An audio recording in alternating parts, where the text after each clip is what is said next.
दोस्तों चलिए आपको लेकर चलते हैं महाराष्ट्र के ऐतिहासिक सफर पर।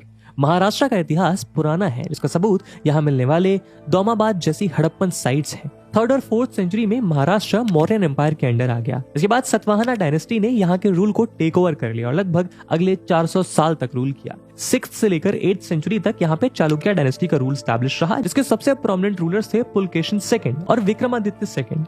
दिल्ली में स्टैब्लिश हुई तुगलक डायनेस्टी के सुल्तान मोहम्मद बिन तुगलक ने दक्कन के पार्ट्स को कनकर किया और कैपिटल को दिल्ली से महाराष्ट्र के दौलताबाद शिफ्ट कर दिया। फिर आया महाराष्ट्र की हिस्ट्री का सबसे गोल्डन पीरियड। 17th सेंचुरी में शाहजी भोसले, जो अहमदनगर सल्तनत, मुगल्स और बीजापुर के आदिल शाह के लोकल जनरल के रूप में ऑलरेडी सर्व कर चुके थे, उन्होंने अपना इंडिपेंडेंट रूल स्टैब्लिश करने की कोशिश की। उनके बेटे छत्रपति वीर शिवाजी महाराज वास्ट मराठा एम्पायर को स्टैब्लिश करने में सफल हुए और इस एम्पायर को 18th सेंचुरी में पेशवास द्वारा और एक्सपेंड किया गया।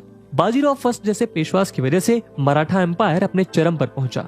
मराठास ने मुगल्स को भी डिफीट करके इंडियन सबकॉन्टिनेंट के नॉर्दर्न और सेंट्रल टेरिटरीज में अपना आधिपत्य स्थापित कर लिया। इसके बाद ब्रिटिश ईस्ट इंडिया कंपनी ने बॉम्बे के रूल को टेक ओवर कर लिया और धीरे धीरे महाराष्ट्र में एक्सपैंड किया। इंडिपेंडेंस के बाद भी ये बॉम्बे रहा, लेकिन 1960 में इसे बाइफरकेट करके गुजरात और महाराष्ट्र बनाया गया।